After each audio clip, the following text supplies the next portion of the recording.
So I just got out of bed. Been sleeping or trying to sleep all day. Woke up this morning sick with a little fever.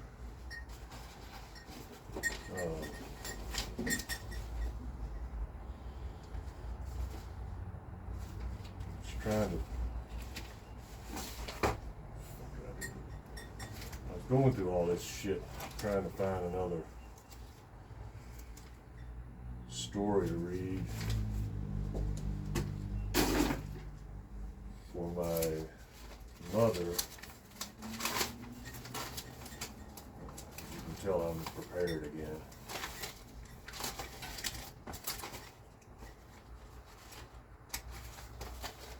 Damn it.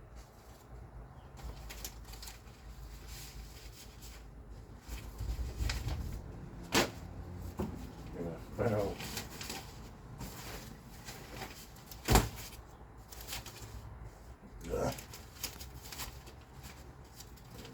I need to read that tomorrow for Angela.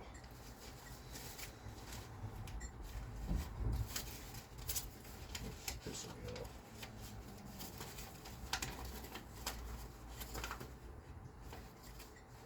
I found this one's called Joe Camel and the Marlboro Man. I think it was really the last thing I wrote before I just quit writing, and I didn't like it very much. I didn't think it was very good, but I read it last night and decided I liked it. But that's not the one I wanted to read. Damn it.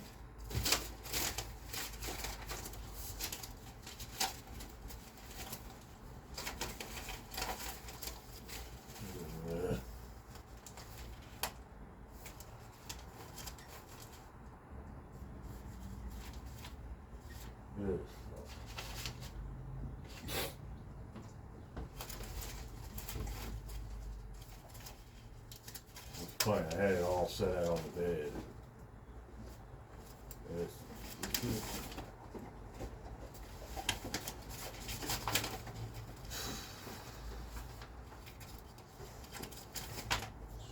Sorry, Mom.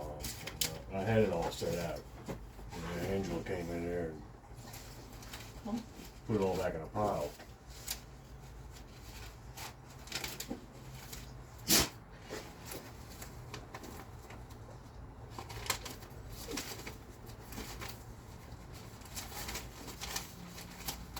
Well, this is stupid.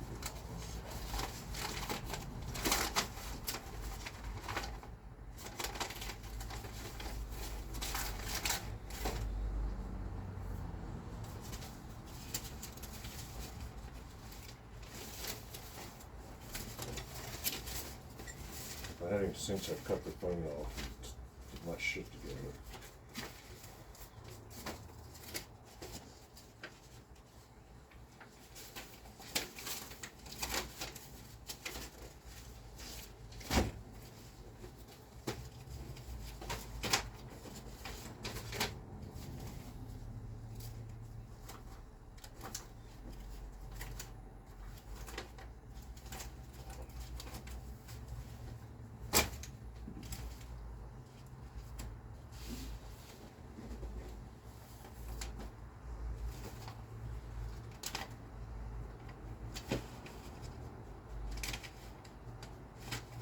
This is it. Right there in front of me the whole fucking time. Dear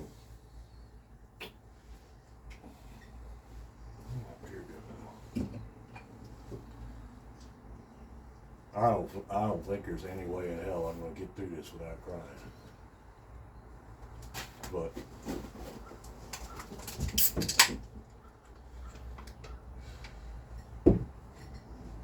I was thinking about Hunter, and at one point Hunter was raging. This is like probably a year ago, and he made some comment like nobody knows what it's like or how it feels. And I was like, yeah, I know what it's like and how it feels. And I gave him all these drawings and all these stories. I mean, just mounds of it. And was hoping he would, he looked at all the drawings. But when I went to get the stories back, I asked him where they were. He didn't even know what the hell I was talking about. So I know he didn't read them. And I don't think he watches these videos, which is kind of a shame because I think there's a lot of relative stuff in here with his life as well as mine.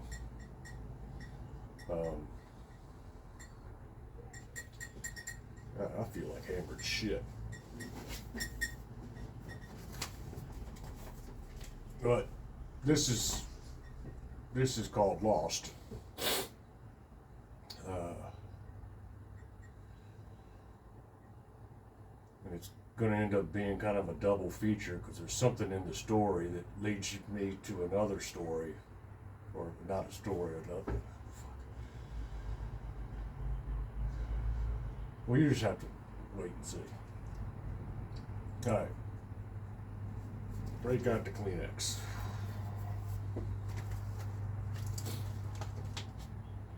I don't know, maybe I'll make it. Who the hell knows? Have you ever been lost? Not lost like, hey, I turned left at the light, but I still can't find the bar, but lost. Not confused.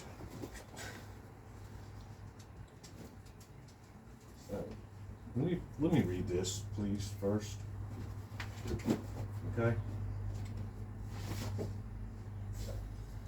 We're not confused, turned around, or disoriented, but no center, compass gone, lost. I have. It's a terrible feeling. What's worse is it always sneaks up on you.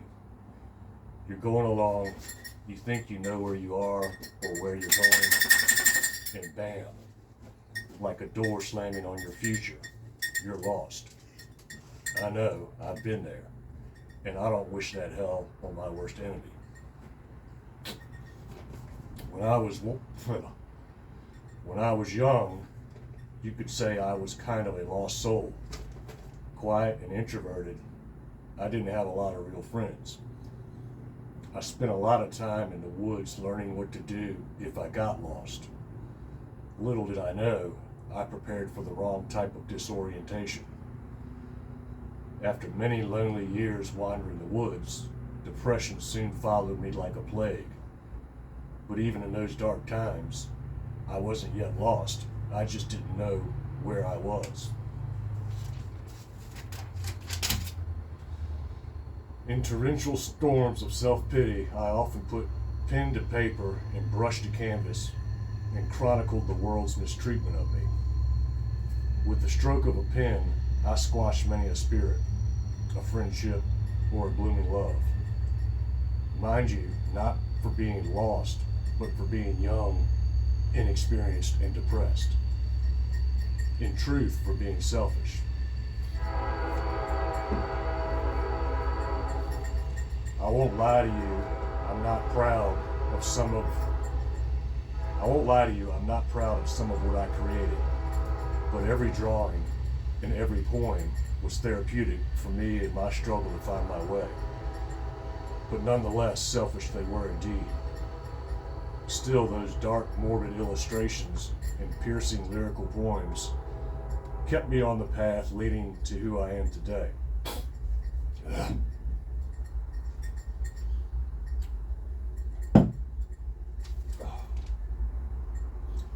But one day I stumbled off the path and I strayed. A lost soul called me like a siren, and her sublime, illicit song enraptured me. As this seductive spell took hold, my mind became indentured and my body entangled in the vines of a fruitless existence. I was lost. I soon. What the fuck are you eating now? Stop!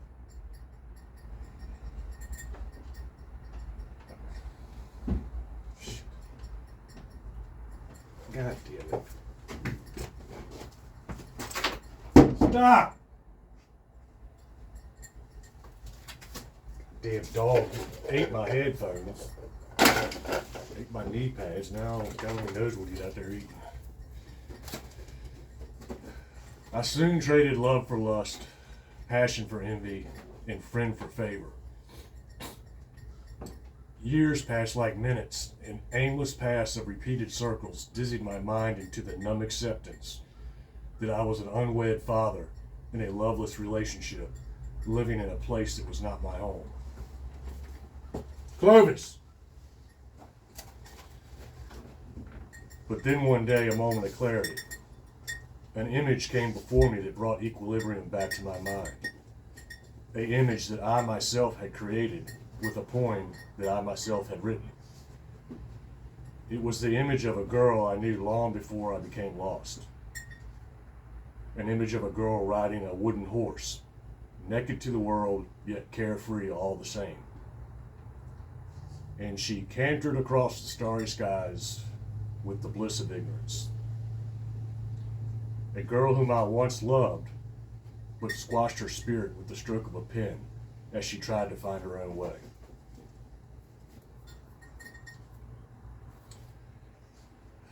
As I looked upon this selfish rendering I had concocted, I was ashamed. That which I had accused, that which I had blamed, that which I had loved and lost, was not the girl on a horse. It was me. I had become the very thing I resented, and I had traded everything I was to become something I wasn't. I was the one parading around aimless, showing my ass to the world. I was lost, and for the first time,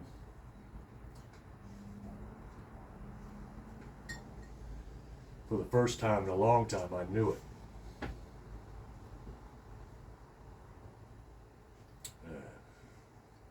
I had to get home.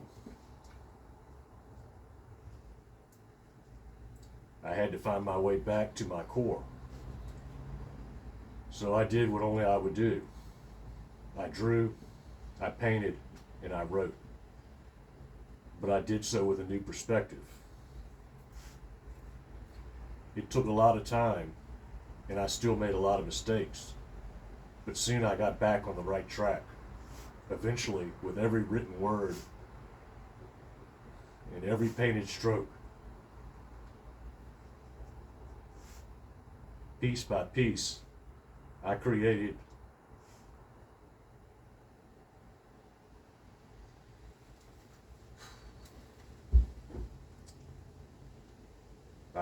the unveiling of who I was, who I used to be, and who I always wanted to be.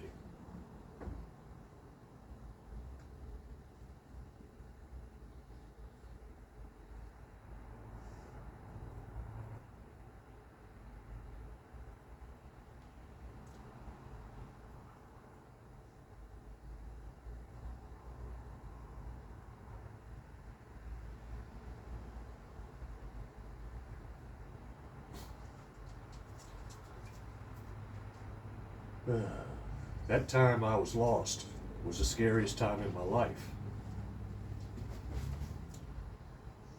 Being lost like that is terrifying. Fuck. Not because you can't find the love you seek, but because the love you seek is lost in you. It takes much self-examination to find that love.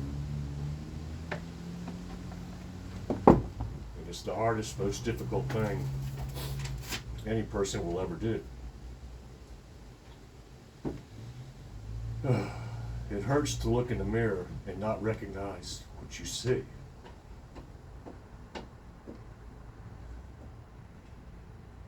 So in time, you start to accept this image as yourself, and with a nagging disgust at what you become, you seek your faults in others.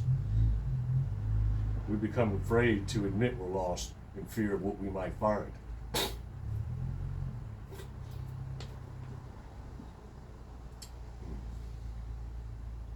But there's good news.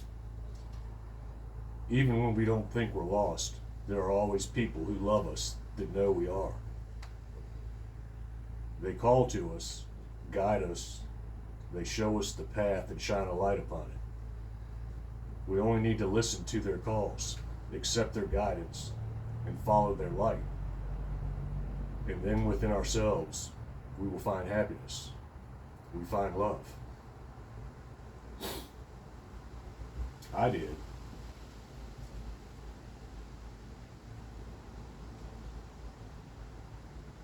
I was once lost, but then I found love.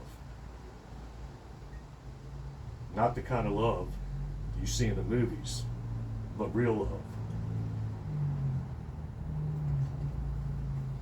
I'm not going to read this shit.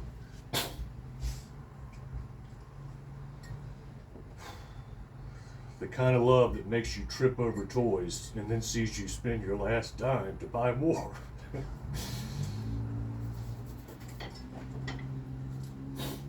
Real love.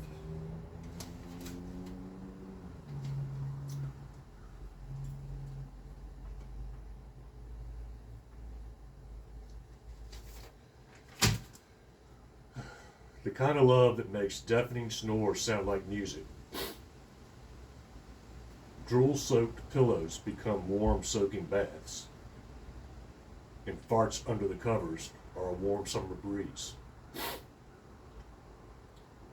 True, hard, effortful, exhausting, centered, blissful love.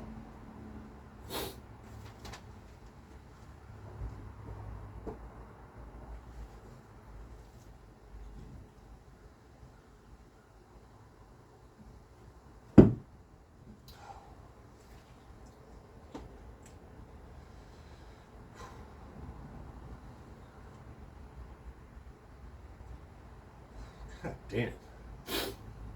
I gotta tell my doctor to give me some more drugs or something.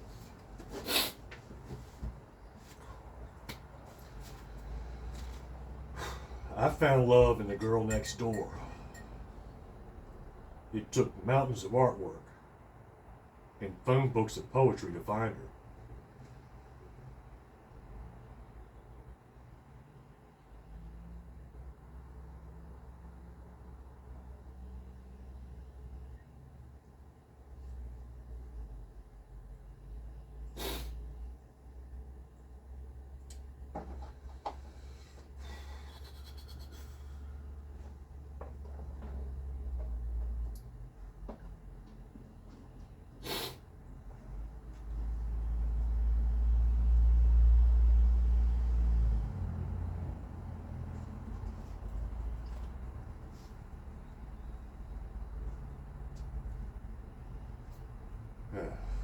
Yet, none of my scribbles, not one, mind you, made her my subject. Because, in the love I found,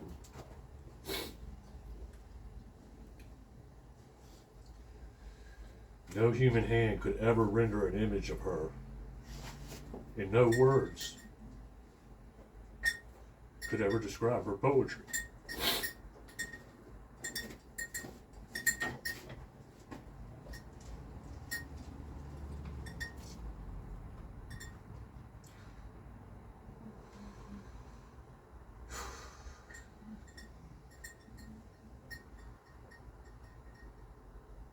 She is beauty personified and love eternal.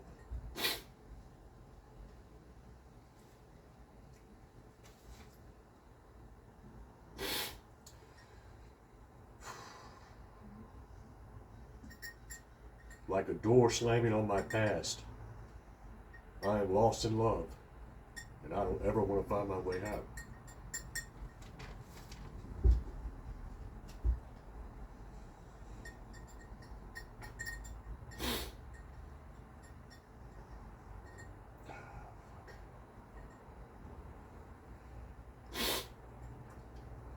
I am so thankful for the day I stumbled across the drawing of that girl on the horse.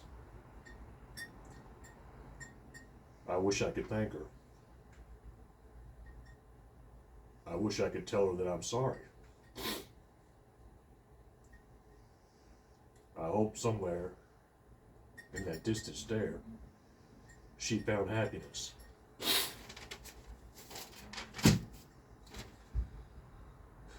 The kind of happy she had when she cruised around in a green bug, windows down, golden hair flailing about with REM blaring on the radio.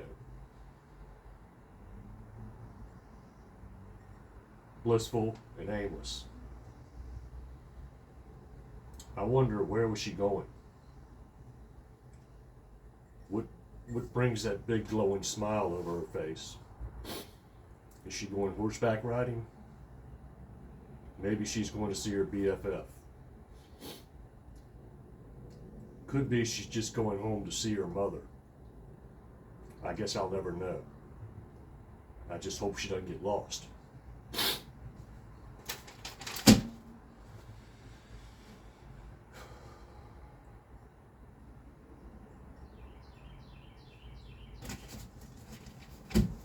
So that was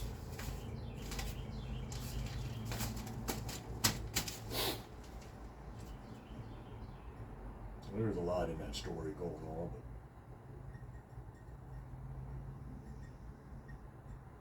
but that's, you know, I just kind of wish Hunter had seen it, or I don't know, they just want him to know that, you know, you can get out, you can find your way back to happy.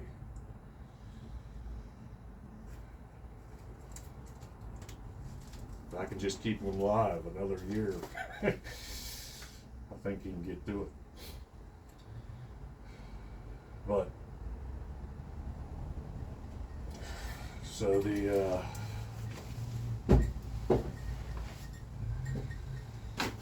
figured I can't very well reference the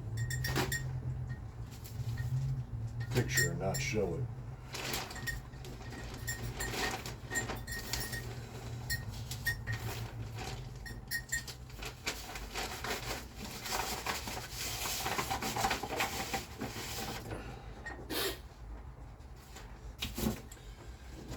Anyway, Mom, you remember that one?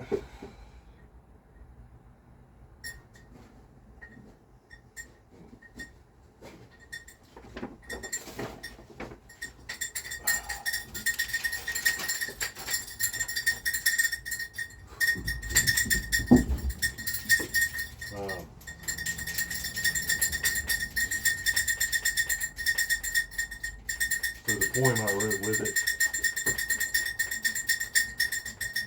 it's called Underneath the Carousel.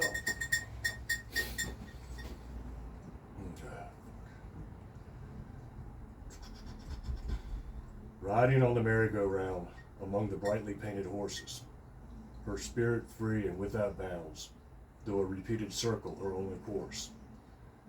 Another rider shall soon be found, just like those she's passed and sorted.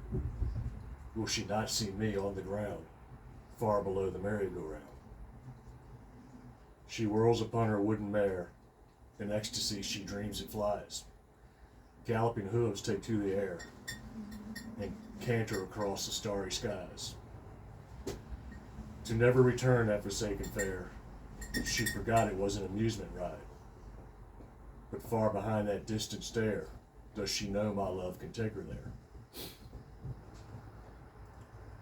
Underneath the carousel, stampeded by the wooden feet, an endless path of living hell. Complete the circle and then repeat. To play the music and ring the bells, and bear the steam of pistons' heat. To heave and hoe my life to dwell, for her I spin the carousel.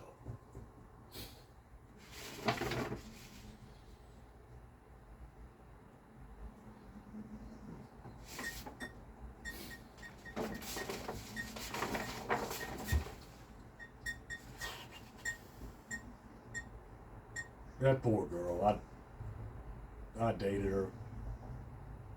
We actually did it right. early on in our relationship.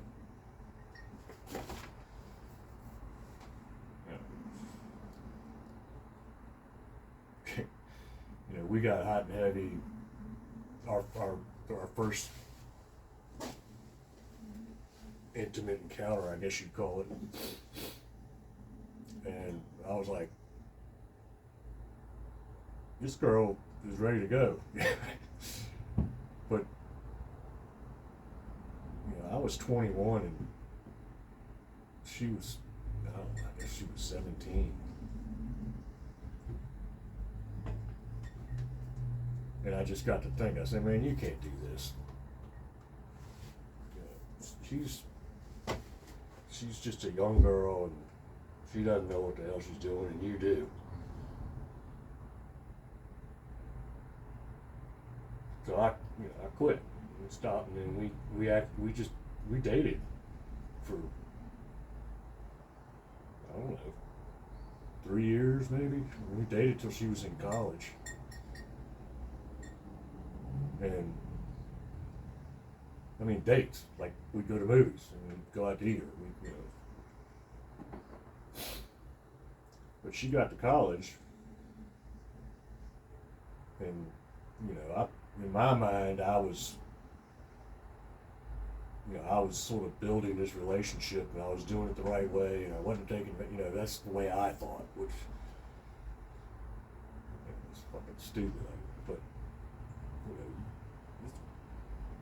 know, and I guess I expected this girl, you know, to just continue seeing me, or I mean, it's just fucking stupid. I mean, she goes off to school. I mean, she was a fun girl too, man. She was just all that fun, and like I said, singing, and you know, you go to college and it's party town. And anyway, the long and the short, she met somebody, or met whoever the hell she met. I was driving back and forth to JMU, where she was at school. You know, I bring her back to Richmond, and one time she asked me if I could bring a friend of hers, and I said, yeah. So I went and picked her up, picked up this friend, this guy, brought her back to Richmond, or brought her back to Amelia. And, you know, I was like, all right, well, you know, how about I see you tomorrow and we'll go get a movie or something? And she said, oh, I'm sorry, I can't. I forget how I found out, but anyway, she was dating the guy. And she just didn't tell me about it. I was just, you know, I was stubborn. But so the guy left his checkbook in my car, and that's when I found out. I know Mom remembers this one, because I put his checkbook on top of my TV. I don't know, I was not a happy camper, obviously.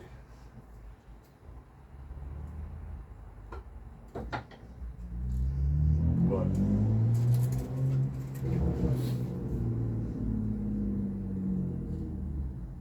I was a dumbass. I mean, can't expect somebody to,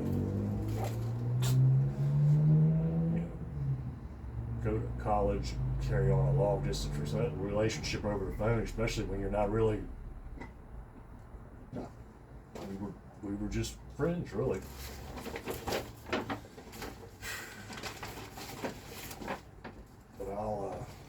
I got a whole trash bag full of tears in this fucking bag.